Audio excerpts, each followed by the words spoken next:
Hey guys, Mike here from Panther Hollow Sporting Optics. Hope this video finds you well. Well, today we're going to be taking out the Midas Tac 5 to 25 by 56, and we're going to be comparing it to the Arken EP5 5 to 25 by 56. This is a pretty fair comparison. The Arken has a few more features on it than the Midas Tac. We're just going to see how they stack up against each other. So we're going to run these scopes outside and look at them. I'm going to look at them downrange, relay my thoughts to you, and then we'll come back inside for some final thoughts.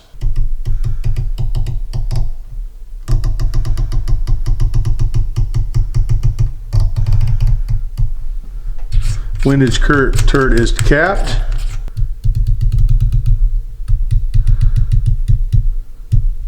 EP5.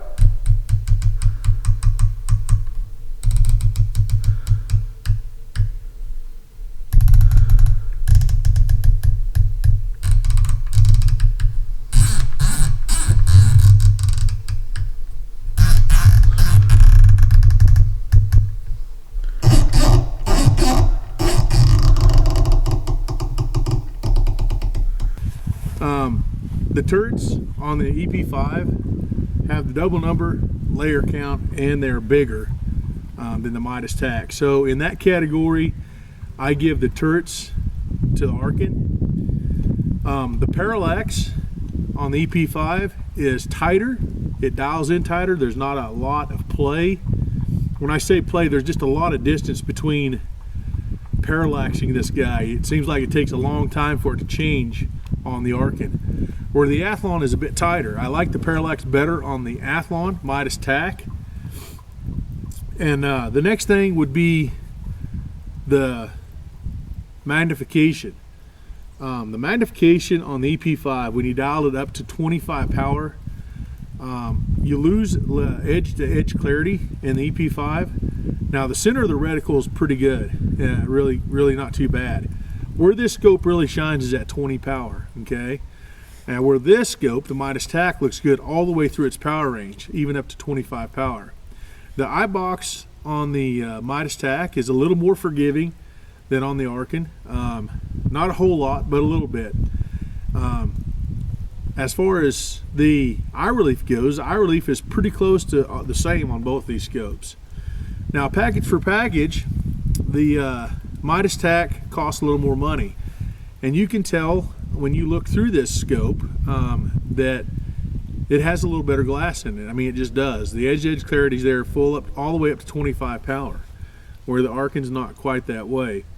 Now the Arken does have illumination where the Midas Tac doesn't. The Midas Tac is more of a target scope. It has no illumination, it has a capped windage turret. This is one of the top NLR 22 scopes going right now. Just wanted to compare it to the Arken and see where it stacks up. So it comes down to POU, philosophy of use. We got a little wind going, guys. I'm sorry about the wind noise. I know that camera, that's an older camera, and I don't want to get my new one all wet. Anyways, getting back to this guy, it really depends on philosophy of use. The Arken will work good as an NLR 22 scope. The SH4 Gen 2 does a great job at that as well. The Midas Tac is just a little bit step up in glass. Now, the Midas Tac gives away other things where the Arken wins. We're going to get inside the shop for some final thoughts. Stand by. Okay, guys, it's a sticker that I look at downrange. If you notice there, the rifle and where it says Missouri Hilltop Range Reapers, that's two different colors. The rifle is white, long range shooting is white, and that box area where the other writing is, says Missouri Hilltop, is tan. Okay? Don't know if this camera is picking it up, but that is the colors on this sticker, the one that I look at downrange. So keep that in your mind, and we're going to talk about the scopes. Stand by. All right, guys, you saw the sticker. I showed it to you, what we look at downrange. I use this sticker a lot because it has a lot of different colors in it. It has rust color, it has light brown, it has tan, it has blue and white, and black on top of that. Now, it takes a really good scope to read that small box section at 100 yards. these two scopes wasn't able to do that.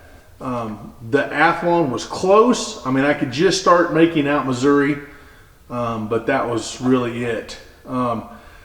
As far as the scopes go, you heard my opinions out there, and that is just my opinions. I mean, we could take video through the scopes, and after we download it on YouTube and all the other stuff, you're not really going to be able to tell a whole lot of difference in these two, other than that on high power, at 25 power, the Arken lacks a little bit, okay? I said that outside, and I stick with that. So if we were going scope for scope, price for price, right? The Arken wins in price, okay?